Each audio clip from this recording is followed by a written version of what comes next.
ಸ್ನೇಹಿತರೆ ನಮಸ್ಕಾರ. ಇಂದು ನಾವು ಭಾರತದ ಅತ್ಯಂತ ಅಪಾಯಕಾರಿ ಗಿಡಗಳಲ್ಲಿ ಒಂದಾದಂತ ಪಾರ್ಥೇನಿಯಂ ಹಿಸ್ಟೋಫೋರೆಸ್ ಅಂದ್ರೆ ಕಾಂಗ್ರೆಸ್ ಗಿಡದ ಬಗ್ಗೆ ಸಂಪೂರ್ಣ ಮಾಹಿತಿಯನ್ನು ತಿಳಿದುಕೊಳ್ಳೋಣ.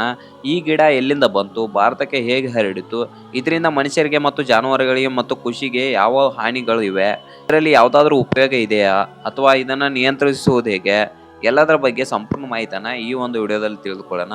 ಹಾಗೆ ಮೊದಲನೇ ಸಲ ಚಾನಲ್ಗೆ ಭೇಟಿ ನೀಡಿದ್ರೆ ತಪ್ಪದೆ ಚಾನಲ್ನ ಸಬ್ಸ್ಕ್ರೈಬ್ ಮಾಡಿಕೊಳ್ಳಿ.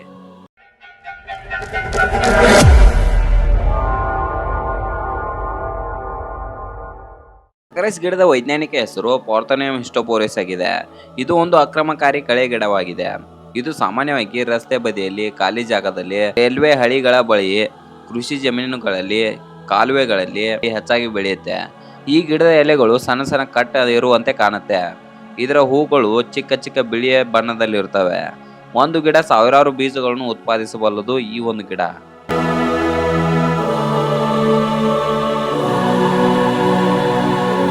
ಕಾಂಗ್ರೆಸ್ ಗಿಡ ಭಾರತಕ್ಕೆ ಹೇಗೆ ಬಂದ್ ಗೊತ್ತಾ?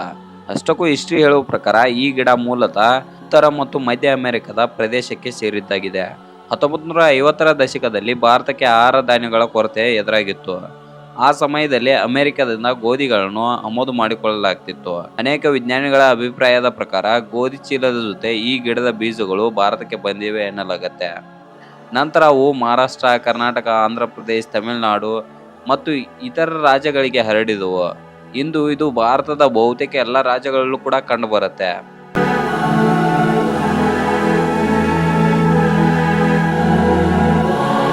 ಕಾಂಗ್ರೆಸ್ ಗಿಡ ಇಷ್ಟು ವೇಗವಾಗಿ ಹರಡುವುದೇಕೆಂದ್ರೆ ಇದಕ್ಕೆ ಹಲವಾರು ಕಾರಣಗಳಿವೆ. ಹೆಚ್ಚು ಬೀಜಗಳು. ಒಂದು ಗಿಡ ಸುಮಾರು 10,000 ರಿಂದ 25,000 ಬೀಜಗಳನ್ನು ಉತ್ಪಾದಿಸಬಲ್ಲದು. ಗಾಳಿಯ ಮೂಲಕ ಹರಡುವಿಕೆ. ಬೀಜಗಳು ಗಾಳಿಯೊಂದಿಗೆ ದೂರದ ಪ್ರದೇಶಗಳಿಗೆ ತಲುಪಬಹುದು. ಮಳೆಯ ಮೂಲಕ ಹರಡುವಿಕೆ. ಮಳೆ ನೀರಿನಲ್ಲಿ ಬೀಜಗಳು ಹರಿದು ಹೊಸ ಸ್ಥಳಗಳಿಗೆ ಬೆಳೆಯುತ್ತವೆ. ವಾಹನಗಳ ಮೂಲಕ ಹರಡುವಿಕೆ. ಲಾರಿಗಳು, ಟ್ರಕ್ಗಳು ಮತ್ತು ಇನ್ನಿತರ ವಾಹನಗಳು ಟೈರ್ಗಳಿಗೆ ಅಂಟಿಕೊಂಡು ಬೀಜಗಳು ಹರಡುತ್ತವೆ ಅಂತ ಹೇಳಲಾಗತ್ತೆ.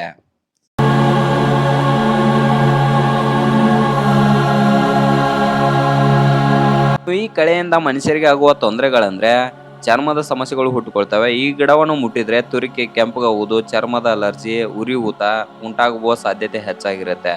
ಉಸಿರಾಟದ ತೊಂದರೆಗೂ ಕೂಡ ಇದು ತುಂಬಾನೇ ಅಪಾಯಕಾರಿ. ಗಿಡದ ಪರಾಗ ಕಣಗಳು ಗಾಳಿಯಲ್ಲಿ ಹರಡುತ್ತವೆ. ಅವು ಉಸಿರಿನ ಮೂಲಕ ದೇಹ ಸೇರಿದರೆ ಸೀನುವುದು, ಕೆಮ್ಮು, ಅಸ್ತಮಾ, ಉಸಿರಾಟದ ಸಮಸ್ಯೆ ಉಂಟಾಗಬಹುದು. ಕಣ್ಣಿಗೂ ಕೂಡ ಇದು ಸಮಸ್ಯೆನ ಉಂಟು ಮಾಡುತ್ತೆ. ಕಣ್ಣುರಿ, ಕಣ್ಣು ಕೆಂಪಗಾಗುವುದು, ಕಣ್ಣೀರು ಬರುವುದು ಈ ಕಳೆ ಗಿಡದಿಂದ ಕಂಡು ಬರುತ್ತೆ.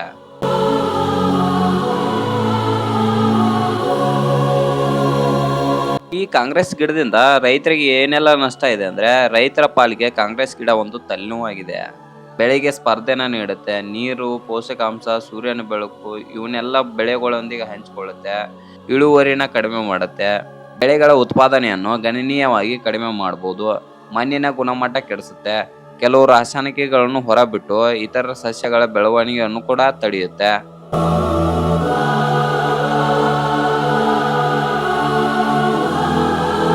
ಜಾನುವಾರುಗಳ ಮೇಲೆ ಇದರ ಪರಿಣಾಮ ಅಂದ್ರೆ ಹಸು, ಎಮ್ಮೆ, ಕುರಿ ಮುಂತಾದ ಪ್ರಾಣಿಗಳು ತಪ್ಪಾಗಿ ಇದನ್ನು ತಿಂದ್ರೆ ಇದರಿಂದ ಬಾಯಿ ಹುಣ್ಣ, ಜೀರ್ಣಕ್ರಿಯೆ ತೊಂದರೆ, ಹಾಲಿನ ಗುಣಮಟ್ಟ ಕುಸಿತ ಈ ರೀತಿಯಾದ ಸಮಸ್ಯೆಗಳು ಉಂಟಾಗುವ ಸಾಧ್ಯತೆ ಹೆಚ್ಚಾಗಿರುತ್ತೆ. ಕೆಲವೊಮ್ಮೆ ಜಾನುವಾರುಗಳ ಆರೋಗ್ಯದ ಮೇಲೂ ಕೂಡ ಗಂಭೀರವಾದ ಪರಿಣಾಮವನ್ನು ಈ ಒಂದು ಗಿಡ ನೀಡುತ್ತೆ.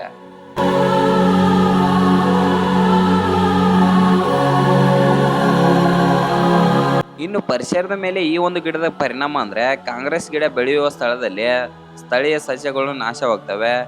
ಜೈವಿಕ ವೈವಿಧ್ಯ ಕಡಿಮೆ ಆಗ್ತದೆ. ಕೀಟಗಳು ಮತ್ತು ಪಕ್ಷಿಗಳ ವಾಸಸ್ಥಾನ ಬದಲಾಗುತ್ತದೆ. ಇದು ಪರಿಸರ ಸಮತೋಲನಕ್ಕೆ ಅಪಾಯ ಉಂಟು ಮಾಡ್ತದೆ ಅನ್ನಲಾಗತ್ತೆ. ಇನ್ನು ಈ ಕಾಂಗ್ರೆಸ್ ಗಿಡದಿಂದ ಯಾವ್ದಾದ್ರು ಉಪಯೋಗ ಇದೆ ಅನ್ನೋದಾದ್ರೆ ಆಶ್ಚರ್ಯಕರ ವಿಷಯ ಏನಂದ್ರೆ ಕೆಲವು ಉಪಯೋಗಗಳಿವೆ.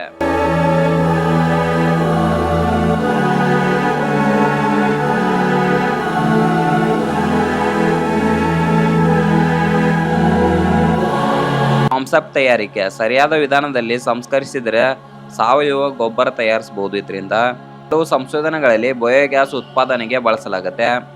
ವರ್ಮಿ ಕಾಂಪೋಸ್ಟ್ ಎರೆಹುಳಗಳ ಗೊಬ್ಬರ ತಯಾರಿಕೆಯಲ್ಲಿ ಪ್ರಯೋಗಾತ್ಮಕವಾಗಿ ಬಳಸಲಾಗುತ್ತೆ. ಇನ್ನು ಕೆಲವು ಸಂಶೋಧನೆಗಳು ಔಷಧಿ ಮತ್ತು ಜೈವಿಕ ನಿಯಂತ್ರಣ ಕ್ಷೇತ್ರದಲ್ಲಿ ಅಧ್ಯಯನ ನಡೆಸುತ್ತಿವೆ ಎನ್ನಲಾಗುತ್ತೆ. ಇನ್ನು ಈ ಕಾಂಗ್ರೆಸ್ ಗಿಡವನ್ನು ನಿಯಂತ್ರಿಸುವುದು ಹೇಗಂದ್ರೆ ಕೈಯಿಂದ ಕೀಳುವುದಾಗಿದೆ. ಹೂ ಬರುವ ಮೊದಲೇ ಕಿತ್ತಾಕೋದು ತುಂಬಾನೇ ಉತ್ತಮವಾಗಿದೆ. ಆದ್ರೆ ಕೈಗೆ ಗ್ಲೌಸ್ಗಳನ್ನ ಹಾಕುವುದು, ಮುಖಗಳಿಗೆ ಮಾಸ್ಕ್ಗಳನ್ನ ಹಾಕೊಂಡು ಕಳೆನಾಶ ಮಾಡುವುದು ತುಂಬಾನೇ ಉತ್ತಮ ಎನ್ನಲಾಗುತ್ತೆ. ಇನ್ನು ಕಾಂಗ್ರೆಸ್ ಗಿಡದ ಬಗ್ಗೆ ಆಸಕ್ತಿದಾಯಕ ಸಂಗತಿಗಳಂದ್ರೆ ಒಂದು ಗಿಡ ಸಾವಿರಾರು ಬೀಜಗಳನ್ನು ಉತ್ಪಾದಿಸುತ್ತದೆ. ಬೀಜಗಳು ಹಲವು ವರ್ಷಗಳವರೆಗೆ ಜೀವಂತವಾಗಿರಬಹುದು. ಭಾರತದಲ್ಲಿ ಅತ್ಯಂತ ಅಪಾಯಕಾರಿ ಕಳೆಗಳಲ್ಲಿ ಇದು ಕೂಡ ಒಂದಾಗಿದೆ. ಮನುಷ್ಯರು ಮತ್ತು ಜಾನುವಾರುಗಳಿಗೆ ಹಾನಿಕಾರಕವಾಗಿದೆ. ಸಂಪೂರ್ಣ ನಿರ್ಮೂಲನೆ ಮಾಡುವುದು ತುಂಬಾನೇ ಕಷ್ಟ. ಸ್ನೇಹಿತರೆ, ಕಾಂಗ್ರೆಸ್ ಗಿಡ ಒಂದು ಸಾಮಾನ್ಯ ಕಳೆ ಗಿಡ ಮಾತ್ರವಲ್ಲ, ಇದು ಕೃಷಿಗೆ ಶತ್ರು, ಪರಿಸರಕ್ಕೆ ಅಪಾಯ, ಮನುಷ್ಯರ ಆರೋಗ್ಯಕ್ಕೆ ಹಾನಿಕಾರಕ. ಆದ್ರೂ ಸರಿಯಾದ ನಿರ್ಮಾಣ ಮತ್ತು ನಿಯಂತ್ರಣ ಕ್ರಮಗಳಿಂದ ಇದರ ಪರಿಣಾಮವನ್ನು ಕಡಿಮೆ ಮಾಡಬಹುದಾಗಿದೆ. ಸೊ ನಿಮ್ಮ ಊರಲ್ಲಿ ಅಥವಾ ನಿಮ್ಮ ಹೊಲದಲ್ಲಿ ಈ ಕಾಂಗ್ರೆಸ್ ಗಿಡ ಹೆಚ್ಚಾಗಿದ್ರೆ ಅದರ ಅನುಭವದ ಬಗ್ಗೆ ಕಮೆಂಟ್ ಅನ್ನ ತಿಳಿಸಿ. ಸೊ ಈ ಒಂದು ವಿಡಿಯೋ ಇಷ್ಟ ಹೋದ್ರೆ ಲೈಕ್ ಮಾಡಿ ಮತ್ತು ಶೇರ್ ಮಾಡಿ ಮತ್ತು ಚಾನಲ್ ಅನ್ನ ಸಬ್ಸ್ಕ್ರೈಬ್ ಮಾಡಿಕೊಳ್ಳಿ. ಇದೇ ರೀತಿ ಮತ್ತಷ್ಟು ಮಾಹಿತಿ ಬರ್ತಾ ಇರುತ್ತೆ.